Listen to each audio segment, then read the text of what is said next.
Have you ever noticed someone who looks calm, almost silent, on the outside, but inside, their mind is a full stadium, crowds of thoughts, flashbacks, what ifs, tiny worries that feel huge, and an entire conversation that never makes it to their mouth. They sit there, nodding, smiling softly, looking like nothing is happening. But inside, they are talking, arguing, rewriting, imagining, regretting, planning. If you have ever felt like this, or loved someone like this, you are not broken. You are not cold. You are not fake. You are a person with a quiet exterior and a loud interior. And there is psychology behind it. Point 1. Their brain is built for deep processing. Some people experience the world like a quick splash. They feel it and move on. Others experience it like it soaks into fabric. Slow, deep, hard to shake. Psychology calls this high sensitivity and deep processing. The brain takes in more detail, more nuance, more meaning. A small comment is not just a comment. It becomes a puzzle. A facial expression is not just a face. It becomes a signal. A short text is not just words. It becomes tone, intention, danger, or comfort. So on the outside, they pause. Because their mind is doing the work of 10 people. They are scanning for meaning, comparing patterns, trying to understand what is really happening. That is why they can look quiet, but inside, they are running full simulations. And here is the twist. Their silence is not emptiness. It is overload. Overload often looks like stillness, because the nervous system sometimes chooses freeze. So they sit there looking composed, while the heart is fast in place. Mind is stacking, meaning on meaning. That is why they remember tiny details other people forget. Not because they are dramatic, but because their brain stores emotional data. Point 2. They learned early that speaking was risky. For many quiet outside, loud inside people, the story started young. Maybe they had a loud home, where the strongest voice won. Maybe they had a critical parent, where every sentence could be corrected. Maybe they had friends who laughed at feelings, so they learned to hide them. Psychology calls this learned inhibition, when the brain connects expression with punishment, or connects openness with rejection. So the child adapts. They become the observer, the one who watches first, the one who stays safe by saying less. But the need to feel does not disappear. It just relocates. It goes inward. Their inner world becomes the place where they say everything, where they vent, where they defend themselves, where they rehearse, where they dream. So when you meet them as an adult, you see the quiet, but you do not see the history that trained it. They are not naturally mute. They are trained to filter. That filter can become a skill. They read the room fast. They catch microshifts in tone and mood. But the same skill can exhaust them, because when you track everything, you carry everything. So they choose fewer people and deeper connection. Point 3. They are managing social energy like a battery. Have you noticed how some people talk more the more people are around? But others get quieter. That is not weakness. That is nervous system math. Introversion is not shyness. It is H. How the brain spends energy. For many people, social interaction costs energy. Not because they hate people, but because their mind is tracking everything. Eye contact, timing, body language, what to say, what not to say, how they are being seen. This is high social monitoring. It is fueled by cognitive biases. The spotlight effect makes them feel watched even when nobody is. Negativity bias makes one awkward moment feel bigger than 10 normal ones. And the more they monitor, the less room they have to speak freely. So they choose small, safe words. Short answers, a polite laugh.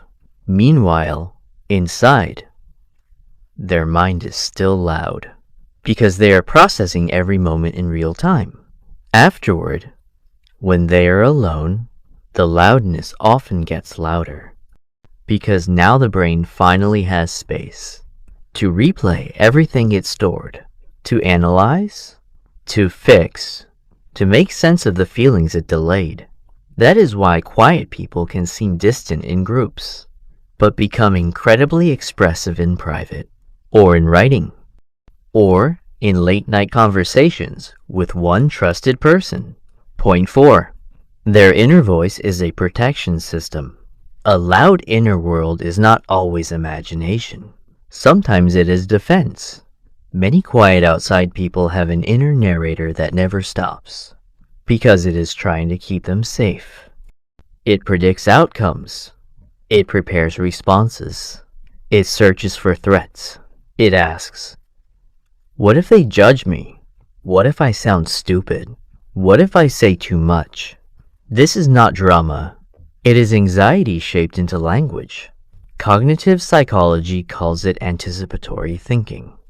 Sometimes it turns into rumination, replaying a moment, searching for what they missed. And if they lean anxious in attachment, the inner voice asks for reassurance all day. Are they upset with me? Did I do too much? Did I do too little? But here is the cost. If you rehearse everything, you delay living. If you analyze every sentence, you stop speaking. So they hold their thoughts inside, not because they do not have them, but because their inner system is asking for certainty before action, and certainty never comes. So the mind keeps talking, louder, faster, more convincing, until the outside stays quiet by default. Point 5. They feel a strong need to be understood, not just heard. This is the part people miss. Quiet outside, people often do not speak because they hate shallow speaking. They do not want to talk just to fill space. They want meaning, connection, accuracy, and they fear being misunderstood more than being ignored. That fear can come from emotional intelligence. They can sense how words land, how tone changes everything, how a small mistake can shift a whole relationship, or it can come from past pain, when they express something real and it was misread. So now they hesitate. They would rather stay silent than be wrongly labeled. So they become careful communicators. Precision over speed. You will often see them open up through writing because it gives control over tone and timing. But connection is messy. So learning to speak imperfectly is part of their growth. So inside, they build the perfect sentence. They polish it. They test it. They imagine how it will sound. But the moment passes, and then they look quiet again. What you are seeing is not lack of personality. And why? It is a personality that refuses to be simplified. Now here is what this means for you. If you are the quiet outside, loud inside person, stop shaming yourself for being slow to speak. Your mind is not lazy. It is thorough. But also notice when your inner world becomes a cage. When you are rehearsing life instead of living it, practice releasing small truths out loud. Not perfect truths. Small ones. Open a window, not a wall. A little truth at a time. If your mind gets loud, use your body to lower the volume. Slow breathing. Relax shoulders. Feet on the ground. Then say one simple sentence and stop. Let it land. Start with simple sentences. I feel unsure. I need time. I actually care. That hurt more than I expected. I am thinking about it. You do not have to become loud. You just have to become present. And if you love someone like this, do not pressure them with, why are you so quiet? That question feels like a spotlight. Instead, offer safety. Give them time to warm up. And when they share, do not rush to solve it. Reflect it back. That teaches their brain that honesty is safe. Ask better questions. What are you thinking right now? Do you want to share or just sit? Is your mind loud today? What helps you feel calm? Give them time. Give them patience.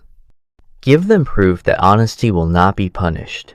Because when a quiet person finally speaks from the inside, it is usually real. It is usually deep. It is usually something they have been carrying alone for a long time.